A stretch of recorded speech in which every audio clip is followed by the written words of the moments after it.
long, then instead of getting wine, you'll get wine vinegar, which sells for 59 cents a bottle, rather than, depending on the quality of the wine, anywhere from $2 chuck at Trader Joe's to thousands of dollars. Okay, obviously wine vinegar is not what you want. So let's look for a minute at, again, we were looking at this last time, at reactions in series. A goes to R goes to S. So you can think of this as the grapes, the wine, and the wine vinegar. Clearly we'll want R rather than S in this case. If we want S, it's pretty easy. What would we do if we wanted S? What would we try to do? What kind of reactor would we use if we wanted S, not R? Yes, or you could have... Wait, I want a reasoning, I don't want to guess. I don't want a random, I want to know a reason. So what you said in the last class was you take a reactor and then you take a small portion out. You use the example with like the light, and so you have the reaction, you have a lot of light in a little place, and so it goes, the reactions goes from A to S and then to B. Okay, let's review that reasoning again. So if you remember, we looked last time in a situation at the very end of the class where we made sort of a simplifying assumption. We looked at a simple case where we had a little switch that turned the reaction on and off, and that was light. So we looked at the following situation. We compared two situations. One where we had the source of light shining everywhere, and the other one where we had a small recycle stream, and we put the same amount of light, but all concentrated on this little stream. So if we start out here with pure A,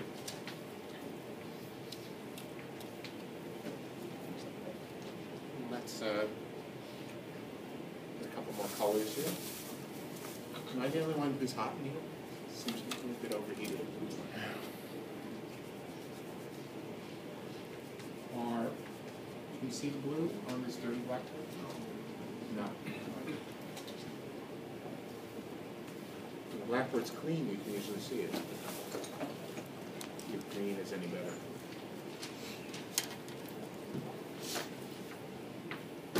I'm not sure that's any better. Maybe a little bit. And S. Okay, so what we said here is when we turn the light on, when the reaction proceeds, I get A going to R goes to S, just as it did previously, because here I'm just turning the switch on and it's going the whole time.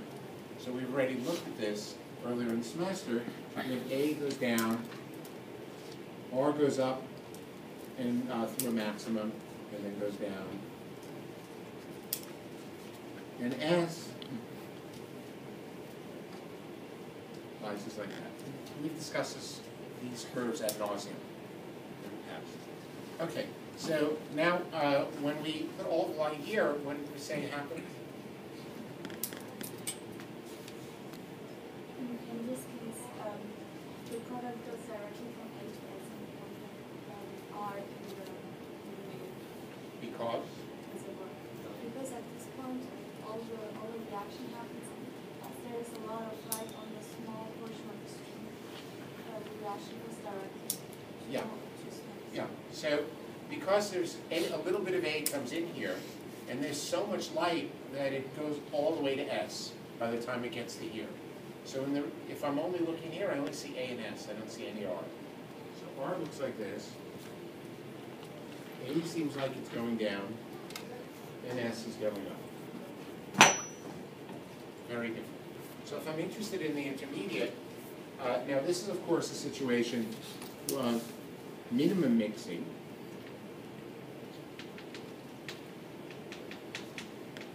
And this is a case of maximum mixing. And here we're interested in, remember what we're interested in here is product distribution, not size of reactor, product distribution. So the first thing we can see is if we're interested in the intermediate, then which one is going to give me more of the intermediate?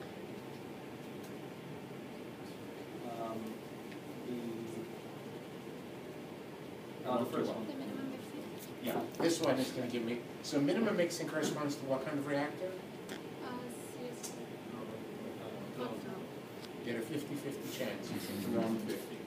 So this one we would hope would correspond to the plug flow reactor. And so therefore this one with maximum mixing corresponds hopefully to the CSTR. Now this as far as product distribution goes. Once I'm getting the right product, then I can worry about the size of the reactor. So clearly, if I'm interested in the intermediate, I would like to use a plug. I expect to be able to use a plug flow reactor. That's going to be the best. If I'm interested in in S, if S is the product of interest, then it's unclear because both the plug and the CSTR, if I go to high enough, in this case, here it's time, but in the plug and the CSTR, because these are time dependent, but if it were CSTR, it would be tau.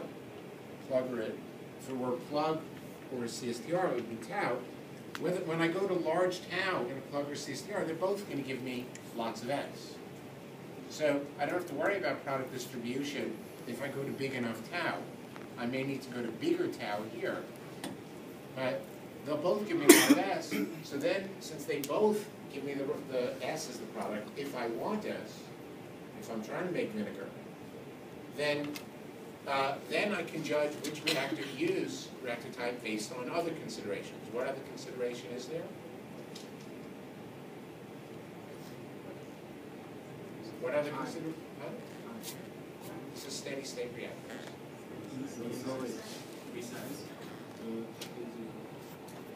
What other considerations are there besides product distribution? When product distribution is taken care of, what's the other consideration that we spent most of the semester talking about? One at a time. The size of the reactor. So, since they, at long enough tau, they both give me a lot of product, the right product, if S is the product I'm interested in, then I'm interested in the size of the reactor.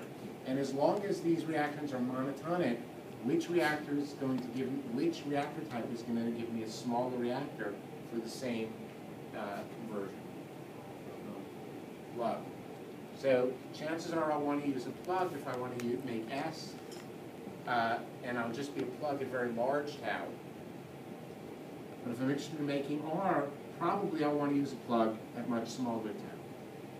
But it's hard to imagine, if these are just polynomial kinetics, that I'm going to ever want to use a mixed here, unless I have some other reason, like a heat exchange, that would require me to use CSTR. Okay, so let's now, this is all qualitative. Let's now go through and do things quantitatively. Well, if we look, so let's assume that these are both first order reactions.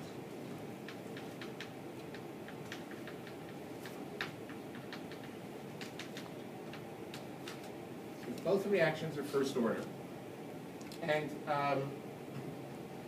irreversible. And if epsilon A is 0, that is constant density,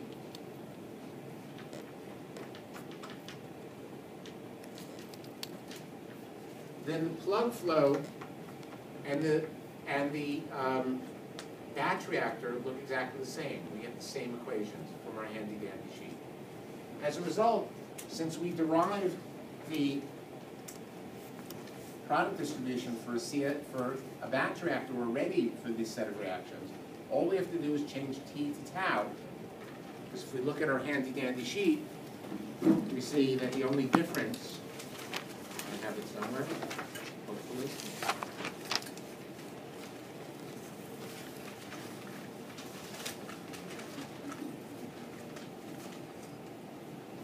I don't have it with me. If we look at our handy-dandy sheet, thank you, then we see that there's no difference. For constant density, we see the only difference between the batch and the plug flow reactor is that T gets replaced by tau. Otherwise, they're exactly the same.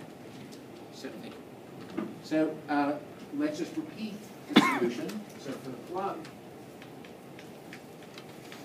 we found that CA, and this is of course for the case where the initial condition is CA of 0 is CA 0, So I'm choosing my reference state to be the inlet, CR of 0 is 0, CS of 0 is 0. We solve them more generally, but I'm going to write down only the special case here. So I have CA over CA0 is e to the minus k1 tau, CR over CA0 is equal to k1 over k2 minus k1, e to the minus k1 tau minus e to the minus k2 tau for k1 different from k2. And CS over CA0, I get, this is just 1 minus CA over CA0 minus CR over CA0. Because we know that, because we had a conservation condition saying CA plus CR plus CS is equal to CA of 0 plus CR of 0 plus CS of 0. And that came from our vector study, which we did earlier. And we found that, indeed, this curve has a maximum. It has a maximum, and that's why I chose this. When, if I choose different initial conditions, then it's not necessarily the case that R will have a maximum. Sometimes it will, sometimes it won't. For example, if I chose my initial conditions as these conditions, CR, CS, and CA, then CR has no maximum anymore. So I choose these initial conditions, so I'm guaranteed that CR is maximum. And then I have CR max over CA0 is equal to K1 over K2 to the K2 over K2 minus K1. And tau at CR max was equal to log K2 over K1 over K2 minus K1. So the inverse of the log mean. And now we'd like to do the same thing for the CSTR. Now I want you to notice something. This was a very, very extreme case. The CSTR isn't this extreme. In the CSTR I will see some R. Here I was just trying to compare super duper duper mixing with no mixing. But why is this more extreme than the CSTR? This is more extreme because what's going back into the reactor has no A at all. Whereas in a CSTR, I always have A coming in. So this is even more extreme. I started out with A, and when I take stuff out, and what I put back in is pure S. In a CSTR, because I always have fresh feed coming in, it's not as bad as this. So I won't have 0 R. I'll have something in between here and here. CSTR is the maximum mixing I can have when I'm putting fresh feed in. So this is even more extreme than that because there's no fresh feed.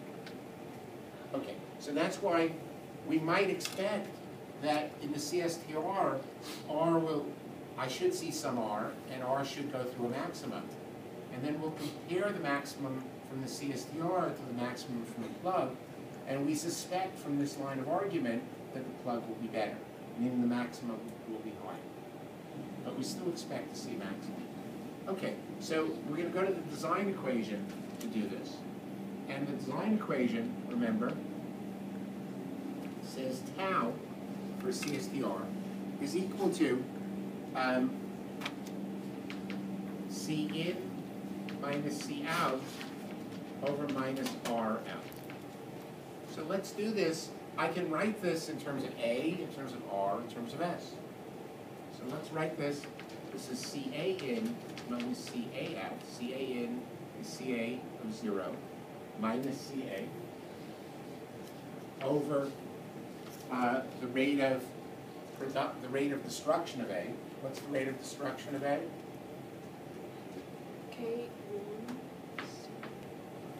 K1CA. K1CA.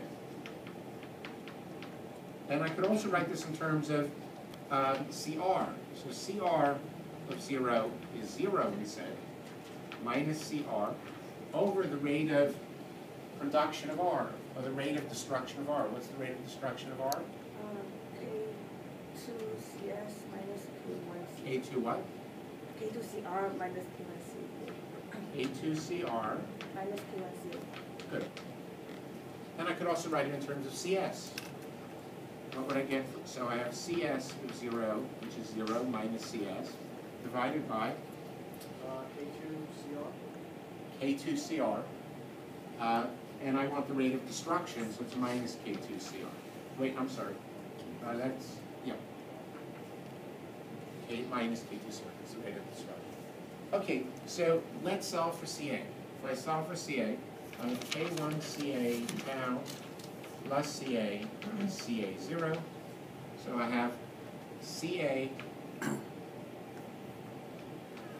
over CA0 is equal to 1 over 1 plus K1 tau. We've solved that many times, so do that quickly. How about CR over CA0? Let's do this equation. So I'm going to multiply by minus 1, multiply out the denominator. I have K1CA tau minus K2CR tau is equal to CR. So I multiplied everything by minus 1.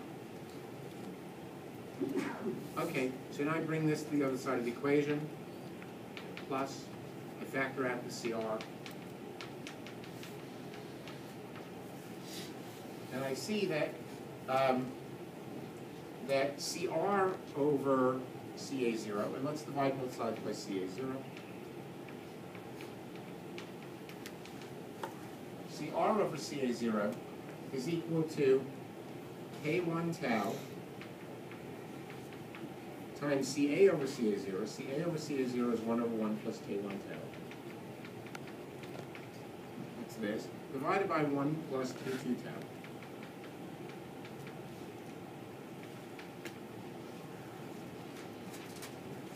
And finally, I could just get CS over CA0 from this, or I could just get it directly from here. So what we can see here, again, is if I cancel the minus 1s, I have K2 CR tau is equal to CS.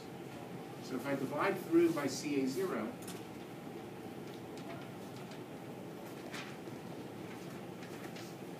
so I just multiplied this out, I have CS over CA0 is equal to K2 tau times this thing. So it's K1 tau, K2 tau, 1 plus K1 tau, 1 plus K2 tau. Class started a half hour ago. Okay, so here we have the, for the CSTR, and again I want you to notice that CR is not 0. CR, depending on tau, is this quantity right here. So let's see what this thing looks like. First, let's notice that as tau goes to 0, well, when tau is 0, then I better have no R. Oh yes, I have no R when tau goes to 0. As tau goes to infinity, well, then I also have no R, because when tau goes to infinity, K1 tau is bigger than 1, K2 tau is much bigger than 1. So the denominator has a tau squared. The numerator has a tau, so it goes as 1 over tau. So at infinity it's 0. At 0 it's 0, so in between it has to have a maximum, because it's non-negative. So this clearly has a maximum. On the other hand, CS over CA0, what happens there? Well, this starts out with a tau squared in the numerator. So this clearly starts out at 0. And as tau goes to infinity, what happens? As tau goes to infinity, well, the 1s disappear because they're small compared to the K1 tau, K2 tau. And then the numerator and denominator become the same, so this goes to 1 in infinity. So clearly goes to 1 in infinity. So just nice little limits. As tau goes to 0, this goes to 0. As tau goes to infinity, this goes to 1. Whereas as tau goes to 0, this goes to 0. As tau goes to infinity, this also goes to 0. So this one has a max. This one unlikely. Okay, so why don't we calculate that maximum? So let's look at dd tau of CR over CA0. Okay, so what's the formula for the derivative of quotient? It's the derivative of the times the denominator minus the denominator times the numerator divided by the denominator squared. Okay, so denominator squared. I'm going to set this equal to 0 so I don't have to worry about the denominator squared. But I've got f prime, which is k1, times 1 plus k1 tau, 1 plus k2 tau. That's f prime g minus f g prime, k1 tau times g prime. So g prime is the derivative of the first guy, which is k1, 1 plus k2 tau, plus k2, 1 plus k1 tau. Okay, and now I need to set this equal to 0. So this is, of course, a tau star. All right, so I have this thing equals that thing. I need to multiply it out. So let's notice, is there an easy way without multiplying it out? Do I have an extra tau? I may have too many taus here. All right, so let's multiply it out. Let's see what we get. So I have k1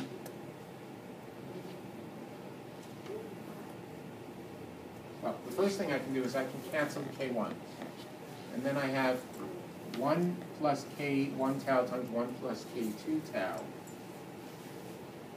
Give me 1 plus k1 tau plus k2 tau plus k1 k2 tau squared is equal to k1 tau plus k1 k2 tau squared. And I've got 2 of those, plus k2 tau. Okay, so the k1 tau and the k2 tau kill the k1 and the k2 tau, and the k1 k2 tau squared kills one of these. So that tells me that tau star is 1 over the square root of k1 k2. So tau for the max is 1 over the square root of k1 k2. And now let's plug in to find what CR over CA0 is. And that's equal to, so I've got k1 over root k1 k2 divided by 1 plus k1 over root k1 k2, 1 plus k2 over root k1 k2. And let's see what that gives me. So this is the square root of k1 over k2. 1 plus, this again is the square root of k1 over k2. And this is 1 plus the square root of k2 over k1. Because k1 over the square root of k1 is the root k1. Similarly here, and k2 over the root k2 is the root k2. Okay, and I'm going to multiply top and bottom by, I'm going to divide top and bottom by the numerator. So I'm going to multiply by root k2 over k1. If I do that, let's see, yeah, root k2 over 1. So if I do that, what happens? So I'll get 1 in the numerator, and the denominator I'm going to multiply by the first term. So I'll get a root k2 over k1 here, and I'll get a 1 here. And then this term and this term, the factors are the same, so I have 1 plus root k2 over k1 squared.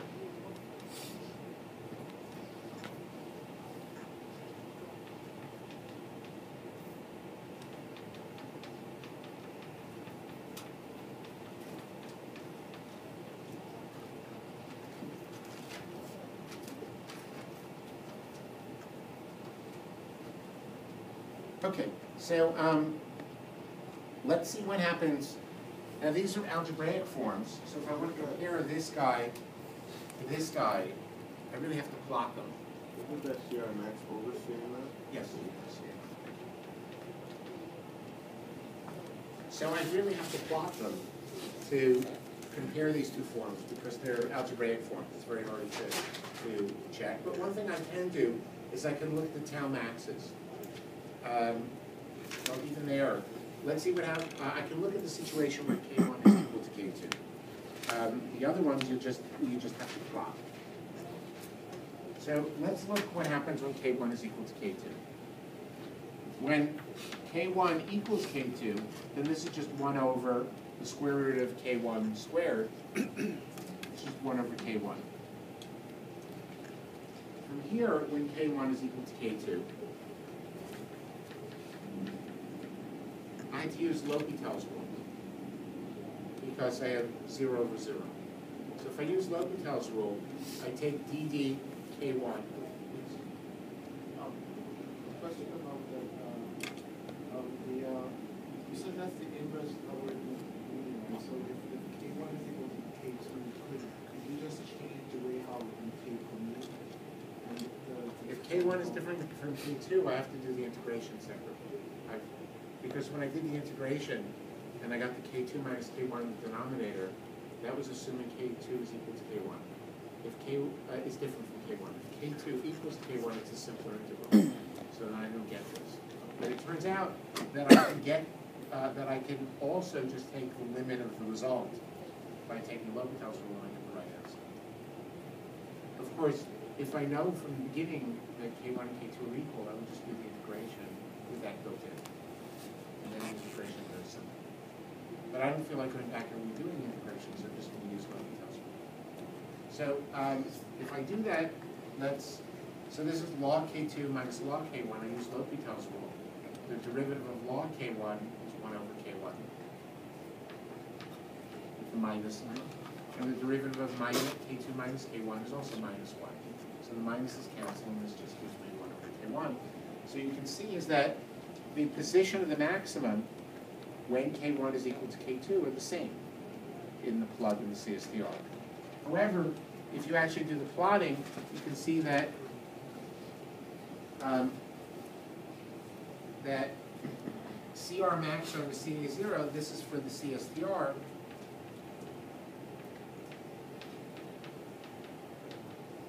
is always less than CR max over CA0 for the plug. For any tau, the plug always gives me a better one. The only way you can see that is by plotting it. We can see what happens when K1 is equal to K2. Maybe that'll give us something useful. Let's see. If K1 equals to K2 here, then this is just equal to the square root of 1, which is 1. 1 over 2 squared is a quarter. And what happens in this case when K1 is equal to K2? I'm not sure this is going to give me anything useful. Okay, so I've got a K1 over K2 over K2 minus K1. So this is 1 to the infinity. So let's take the log of that. See if we can do anything with that. So I've got the log of CR over CA0 max for a plug. That's equal to K2 over K2 minus K1 log K1 over K2. And this at least gives me 0 over 0. So let's see if I can take the limit as K1 goes to K2.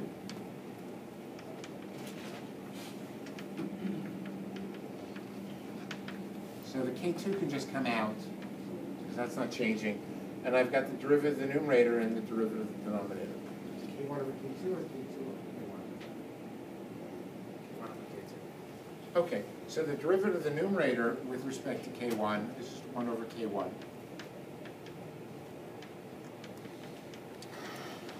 And the derivative of the denominator, so it's the numerator, the derivative of the denominator is minus 1. So ddk1 over K1, yeah. Okay, so what do I get here? this looks like it's giving me 1, -1. Okay, the minus can't be right.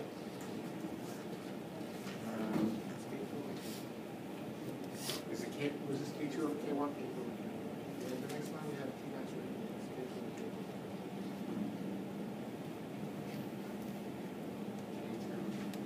Was it K2 over K1? Yeah, T max, we have.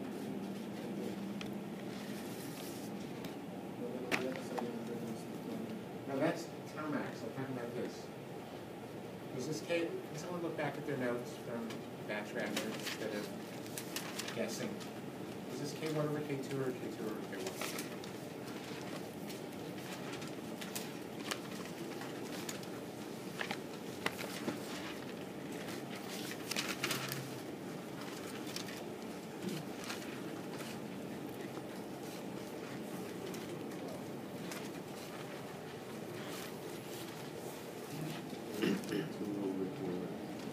K2 over K1? Yeah.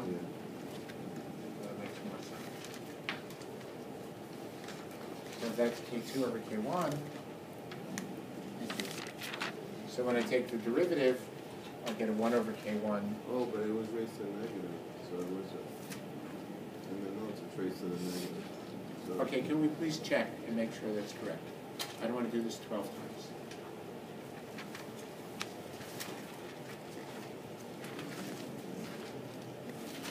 yeah, that's right. Which is right? The one that is before K1 over K2. K1 over K2? Yeah.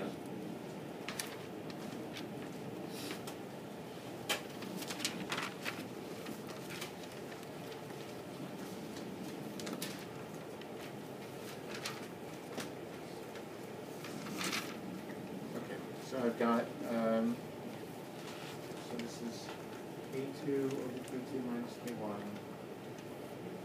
Log K1, actually, the log is okay, it can be negative because we're looking at the log here. This is K1 over K2.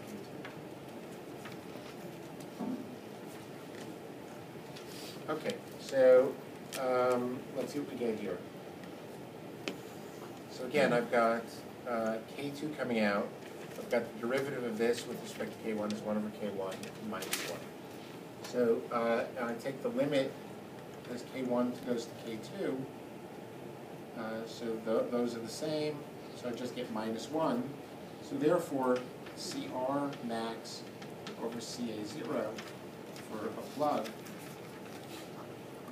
when K1 is equal to K2 is equal to 1 over E. E to the minus 1, because this was the log, so I had to take E to that. So you can see that even when K1 is equal to K2, CR max over CA0 for the plug, which is 1 over E, is bigger than CR max over CA0 for the CSTR, which is a quarter. And in general, CR max over CA0, no matter what K1 and K2 are, is always bigger for the plug than for the CSTR. And when K1 is equal to K2, the tau is the same, but otherwise, the tau for the CSTR is always bigger. So this is generally bigger, is always at least as big as, as this is, and they're equal if and only if K1 is equal to K2. Okay, so what's the upshot? The upshot is you do get a maximum for the CSTR, but the maximum is always lower than for the plug. And generally, you need a bigger tau to get to that maximum unless K1 is equal to K2. So we want to use the plug flow reactor. Are there any questions? Okay, so let's talk a little bit more about these reactions in series. In your textbook, when you have these reactions in series, because of the conservation condition, so we have the conservation condition. Remember, I have A goes to R goes to S. And if I make my vectors A, R, and S, what's the vector for the first reaction? What was that? For reaction 1, what's the vector here?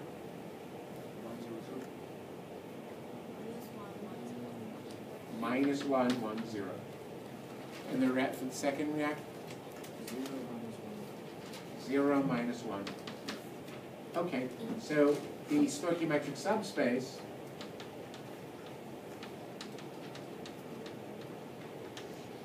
are the vectors perpendicular to this.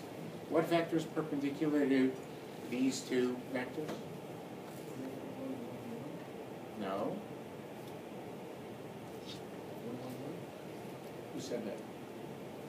You? Okay. 1, 1, 1. So that tells me that, if you remember, we said when we dot this in with delta A, delta R, delta S, we get 0. So this says delta CA plus delta CR plus delta CS equals 0. 1 times delta CA plus 1 times delta CR plus 1 times delta CS is equal to 0.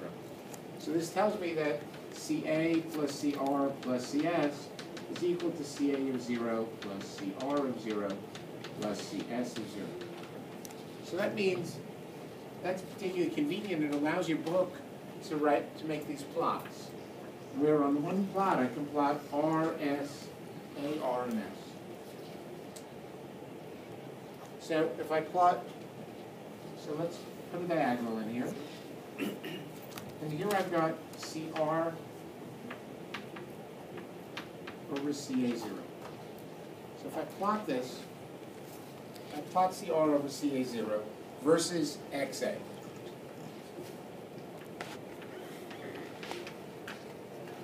Now what do I get? I get curves that look like this.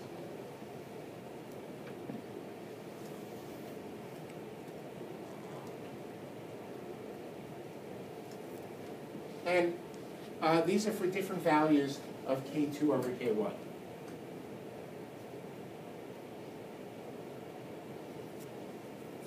So this might be K2 over K1 small. Use white chalk so you might actually be able to see it. And this one is K2 over K1 bigger. And I claim that this is K2 over K1 equals 0. All right, how do I know this? Well, I know this for the following reason. If K2 is 0, then all the A that I use up gives me R. K2 is 0. So remember that CA, this is constant density, over CA0 is 1 minus XA. CA is CA0, 1 minus XA, constant density. If there is no reaction 2, then we don't see any S. So that says that CA plus CR is CA0 plus CR0. So the change in CA is minus the change in CR. So that's why I just get a diagonal here. Because CA over CA0 is 1 minus XA, and if I take CA0 minus CA over CA0, then that should give me CR, the negative of CR of 0 minus CR over CA0. Delta CA plus delta CR equals 0 when K2 is 0.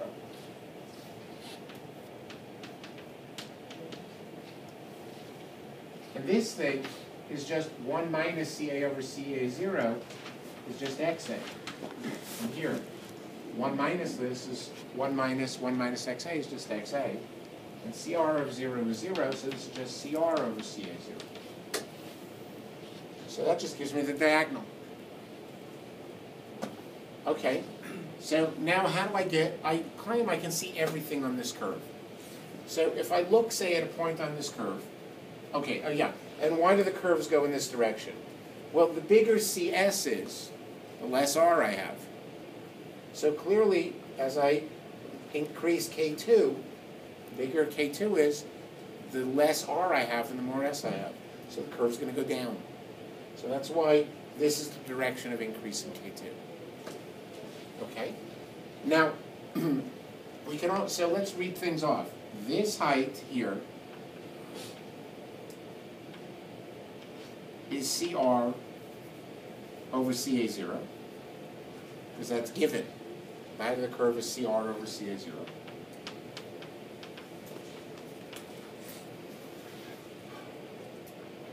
This height, this distance, remember this is 1. This is 1 minus XA. This is the curve, y is XA, so this is 1 minus XA. 1 minus XA is CA over CA0.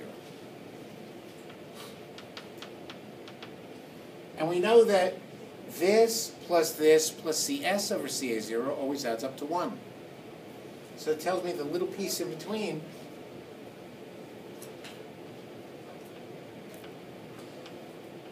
that's CS over CA0.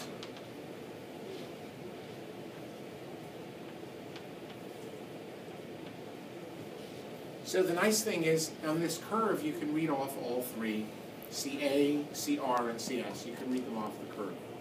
Now that's just a peculiarity of this particular stoichiometry that allows me to do that. Because I have this stoichiometry, I have this conservation condition allows me to read that off.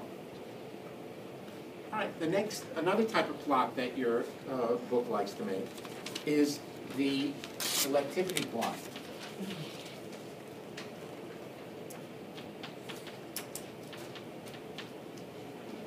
And if you plot phi r over a versus xa, you find also a few curves.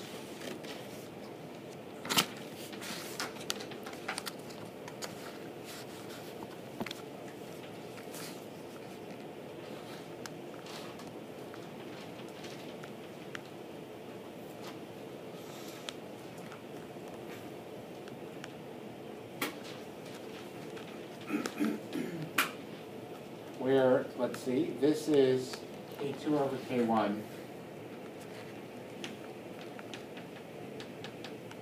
Point 1.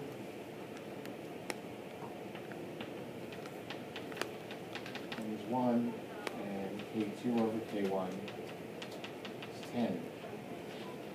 And let's see what we can see here. Again, it should come as no surprise that the larger K2, the worse the selectivity. If K2 were 0, then I always get R.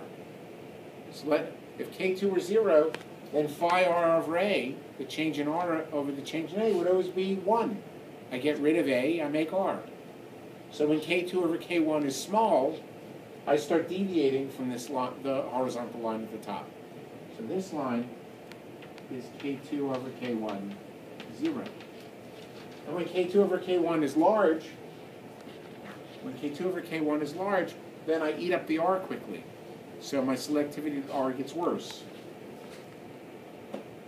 In particular, if K2 is very large, then the longer I leave this in the reactor, the higher tau is, the less R I'm going to get. Because the selectivity is going to get worse. Because if I only leave it in for a second, for a small amount of time, then the A will make R, but it won't have time to make S. The longer I leave it in, the more the R gets chewed up and starts making more S.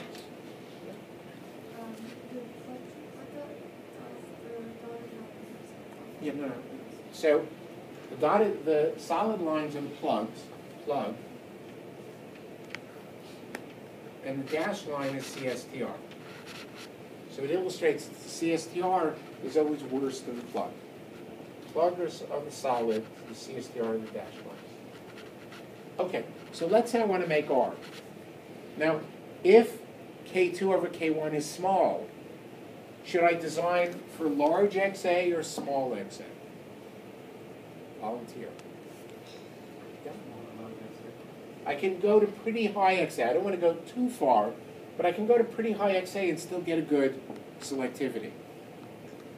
On the other hand, if I have K2 over K1 is very large, what do I have to do?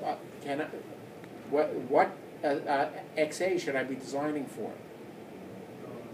A low XA. If I go to a too large of an XA, I hardly have any R. I use up the A, but it's all S. So I want to design to a low XA, and hopefully I can separate out the product and recycle the reactant, because I don't want to waste the reactant. So that would be the ideal case, assuming I can do it. Okay, so now what happens if the order of the reaction is different? So here I've assumed two first order reactions irreversible. First order irreversible constant density. Three big assumptions. What happens if the reactions are no longer first order? If they're no longer first order, they're more complicated kinetics, then it's a little harder to make these plots. I can't solve things analytically. I have to solve them numerically. But it's not that big of a deal. I can just solve them numerically. The conclusions, however, are also pretty much the conclusions we had from beforehand inform what's going on here as well. So for example, if this is a second order reaction and this is a first order reaction, then high concentrations tend to favor the higher order reaction. So high concentrations means if this is a second order reaction, will favor this reaction over this reaction. So if I want to make R, and this is a second order reaction, this is a first order reaction, then high concentrations are good because they'll speed this reaction up much more than they'll speed this reaction up. So I'll get more R. On the other hand, if this is a second order reaction and this is a first order reaction, then high concentrations will eat up my R faster than I accelerate its production. So I'd want to operate at low concentrations. So, but in general, the higher concentration favors the higher order reaction. The main difference here is, notice this plot is completely general. No matter what CA0 is, this plot is exactly the same.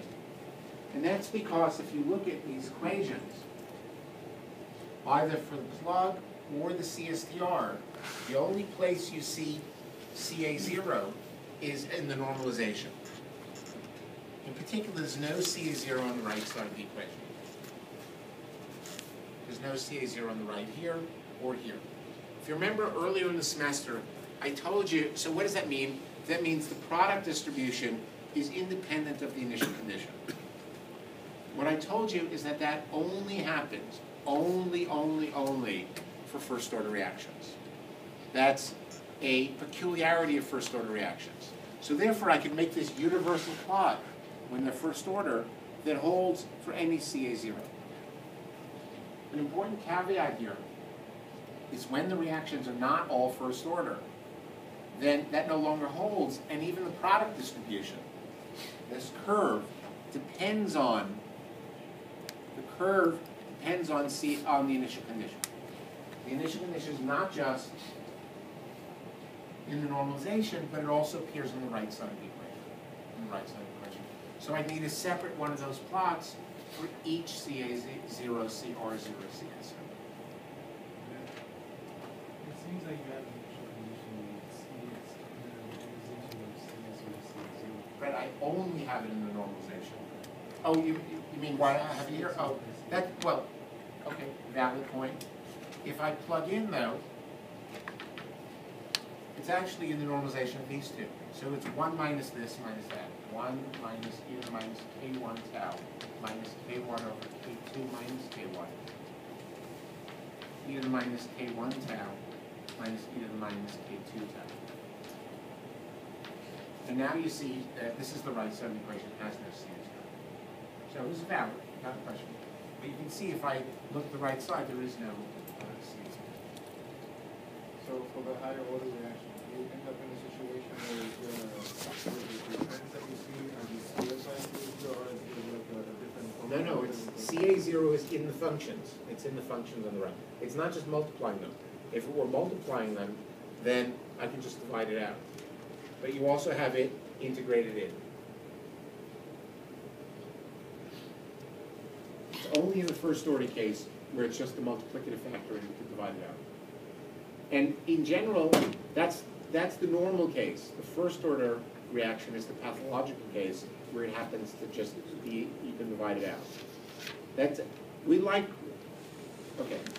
One thing to notice is we like to solve problems that we know how to solve. The mathematics for first order reactions is well understood, fairly easy. So in your undergraduate days, you see lots of solutions of first order equations.